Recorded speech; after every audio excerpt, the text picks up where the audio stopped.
평택 한번 가보시죠. 여기도 손에 꼽히는 격전지입니다. 마지막 TV 토론회에서 그야말로 난타전이 벌어졌다고 합니다. 김용남 후보는 대부업 의혹에 대한 다른 후보들의 공세에 감정적인 모습을 보이기도 했습니다. 영상 보시죠.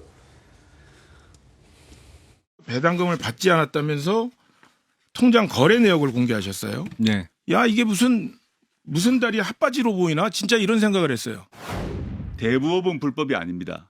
근데 문제가 대부업을 차명으로 운영하는 것은 불법이라는 건 너무나 잘 아실 것입니다. 자꾸 차명 말씀을 여기서 하는데요. 그러니까 문제는 아니 90% 지분을 갖고 제 계신 명의로 떠 안아 왔는데 그게 어떻게 자꾸 차명이라고 맨 처음에 아주 악의적인 프레임을 저희 어머니가 리어커를 끄면서 간장 행상을 해서 어렵게 자식을 키우다가 20년을 병상에 누워 계시다가 돌아가셨는데 아무리 선거판이지만 이건 너무 지나친 거 아닌가요?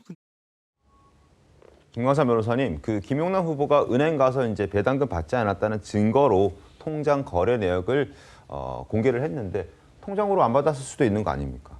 그렇죠. 근데 그거 자체가 어떤 김용남 후보에 대한 네. 뭔가 뭐 면죄부를 줄 수 있는 건 아니에요. 근데 어쨌든 간에 뭐 가족이 대부업을 했든 아니면 대부업을 나중에 명의를 자기가 운영이 어려워서 이전 받았다는 거 아니에요. 네. 대부업을 한 건 만든 거예요. 그렇기 때문에 저거 자체요. 그 가족 간의 어떤 녹취록 이런 걸 보면 뭐 돈 가져오라고 하고 뭐 현금 가져오라고 네. 하고 뭐 아버지 뭐 취직시켜갖고 돈 아버지 용돈도 드리고 있다 이런 얘기 나오잖아요. 그걸 전체적으로 보면 대법을 했구나라는 생각을 할 수밖에 없는 그런 상황인 것 같아요. 그래서 이게 이제 법적으로는 뭐 정말 유법이냐 아니냐. 네. 근데 그건 아직 우리가 뭐 사실관계 명확하지 않기 때문에 뭐 말할 수는 없지만 뭐 사채업에 관여한 건 맞지 않느냐. 네. 근데 그거에 대해서 사실 조국 후보가 계속 집요하게 네거티브하고 있잖아요. 근데 조국 후보가 사실은 유법적인 행위에 대해서 본인이 네거티브할 입장이 아니죠. 본인은 이제 과거를 생각을 해야죠. 그래서 누가 누구에 대해서 법적으로 유배된다고 말할 수 있는 것은 여지는 아니다. 본인이 뭐 실형 선고받을 정은 범죄하고 또 김용남 후보가 설사 대부업을 차명으로 했다 하더라도 그거의 어떤 범죄의 경중 자체는 비교할 법 못 되거든요. 여선웅 위원님, 뭐 차명이든 아니면 뭐 본인이 직접 했든 어쨌든 국회의원이 되고자 하고 또 국회의원이었던 김용남 후보가 대부업에 손을 댔다? 대부업 자체 불법은 아닙니다만 연에 24%의 고금리를 받았다? 그런데 국회의원 또 되고자 한다? 어떻게 봐야 됩니까? 그러니까 저는 이제 뭐 대법원 논란이 계속 뭐 차명 이야기가 나오는데 네. 차명이 아니라 그냥 오너 맞습니다. 그러니까 그 자신이 소유하고 있는 농업법인이 자회사로 한마디로 그 만사무사 대부업체를 두고 있는 것이거든요. 그러니까 여기에 대해서 불법적인 뭔가 의혹은 하나도 없어요. 근데 이제 마치 불법이 있는 것처럼 문제 제기하는 것은 잘못됐다. 근데 두 번째, 그러면은 지금 앵커께서 말씀하신 대로 이 대부업 관련된 게 불법은 아닙니다만, 그리고 대부업 자체도 합법적으로 운영됐지만 정치인이 국회의원이 대부업까지 어쨌든 사실상 소유주로 있는 것이 맞느냐, 여기에 대한 것은 뭐 유권자들의 조금 판단이 있을 것 같습니다. 그러니까 지금 이 평택을 선거에서 사실은 지금 이 선거 판세가 굉장히 이제 뭐 경합이고 굉장히 어려운데 여러 가지 김용남 후보에 대한 뭐 여러 가지 이제 뭐 문제 제기, 뭐 의혹 이런 부분에 있어서 김용남 후보가 그냥 깔끔하게 제가 불법적으로 운영은 하지는 않았지만 대부업에 대한 유권자의 시선은 있으니 그것은 조금 받아 안아 가겠다. 사과의 말씀을 깔끔하게 드리는 것이 어떤가 이런 생각이 있습니다. 알겠습니다. 자, 그리고 저 토론회 과정 중에서 이제 후보들이 모이면 왜 단체 사진 찍지 않습니까? 단체 사진 찍는 그 과정 중에 또 눈에 띄는 행동을 한 후보가 있습니다. 누구냐 하면 바로 조국혁신당의 조국 후보입니다. 화면 잠깐 보면서 설명드리죠. 자, 아래 하단 자막을 좀 제거해 주시고, 예, 저렇게 조국 후보 가운데 서서 살짝 까치발을 살짝 드는 거예요.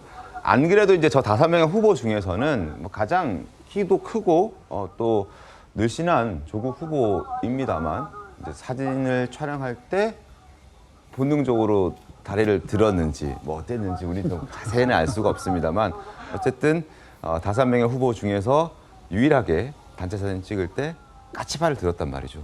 어떻게 보십니까, 조심 위원님? 아니 다른 후보에 비해서 제 키가 크잖아요. 커요. 굳이 네. 뭐 자기가 까치발을 들 이유가 없는데 아마 저거는 좀 뭐랍니까 습관? 사진 찍을 때 습관 비슷한 그런 행태일 수도 있고 왜냐면 키가 작은 사람이 저렇게 하면은 뭐 이유가 있는데 납득할 수 있는 이유가 있는데 저거는 그냥 제가 보기에 사진 찍을 때마다 좀 그렇게 습관화된 거 아닌가 하는 생각이 들고요. 어쨌든 하여튼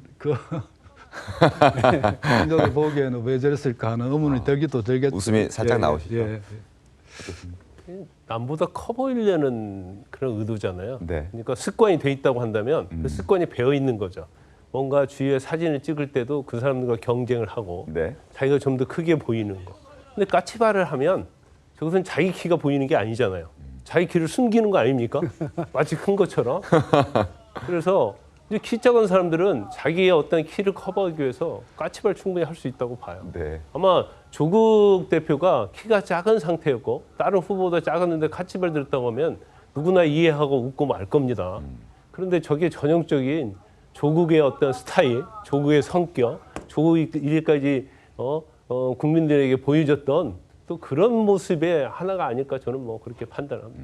뭐 오랜 시간 토론회하면서 앉아 있었기 때문에 촬영할 때 잠깐 뭐 스트레칭 차원에서 들 수도 있었겠죠. 그러나 어쨌든 사진을 촬영하는 과정에서 가장 장신인 조국 후보가 까치발을 살짝 드는 모습이 눈길을 끌어서 소개를 좀 해드렸습니다.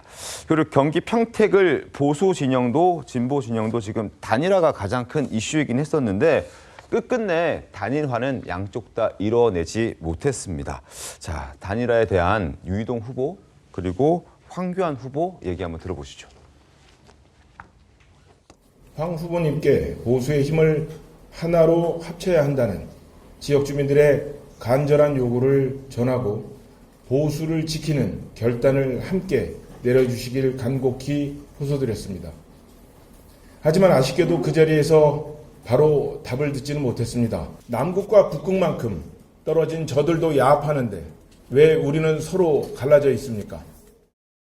승리할 수 없는 단일화는 안 되는 거죠. 우리가 반드시 이길 수 있는 길들을 찾아내 가야 됩니다. 아마 보수와 진보가 있다면 보수는 함께 뭉쳐야 된다. 다만 암덩어리와 함께 할 수는 없다. 제가 계속 얘기하던 그런 메시지입니다. 평택을 보궐선거 여론조사가 혹시 준비되어 있습니까? 자, 그래픽을 저희가 좀 보면서 설명드리면 좋을 것 같은데 자, 민주당 26%, 김용남 후보, 국민의힘 20%, 조국 후보 29%, 황교안 후보가 지금 10%입니다. 그러니까 김용남, 조국 후보는 서로 이제 안 한다라고 얘기했고, 그래서 국민의힘의 유이동 후보와 황교안 후보가 단일화가 되면은 뭐 1 더하기 1이 2가 되는 건 아니지만 그래도 어느 정도 경쟁을 좀 더 치열하게 할 수 있는 상황은 만들어지지 않을까라고 많은 보수 지지층들은 생각을 했었는데 결국 안 됐네요, 최병희 의원. 두 사람이 직접 만나기도 하고요. 네. 그다음에 이제 의견을 주고받고 뭐 이렇게 했다고 하는데 또 실제 어느 토론회에 갔을 때 그 유이동 후보도 그렇고 황교안 후보도 단일화에 대해서 OX 퀴즈를 받았을 때 둘 다 O를 표시한 네. 적이 있어요. 네. 그래서 이제 아마 국민의힘 지지층 가운데 이제 기대를 걸고 있던 분들이 꽤 많았을 텐데 결국은 이제 단일화가 무산됐죠.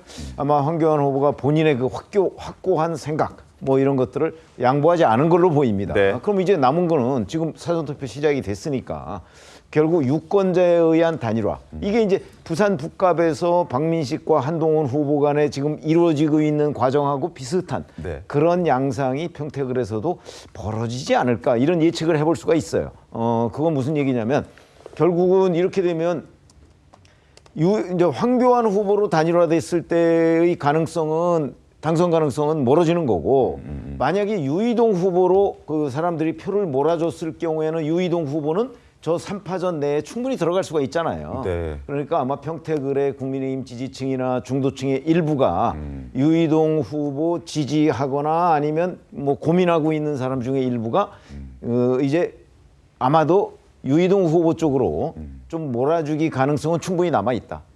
그렇게 봐야 되겠습니다. 그런 차원일까요? 개혁신당의 이준석 대표는 공개적으로 국민의힘 유이동 후보를 지지한다는 입장을 밝혔습니다.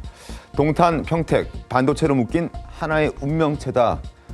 민주당의 반도체 벨트 이전 시도를 막을 수 있는, 또 막아야만 하는 그런 힘이 될 수 있는 동료가 필요하다라면서 이준석 개혁신당 대표가 유이동 국민의힘 후보를 지지한다고 말했습니다.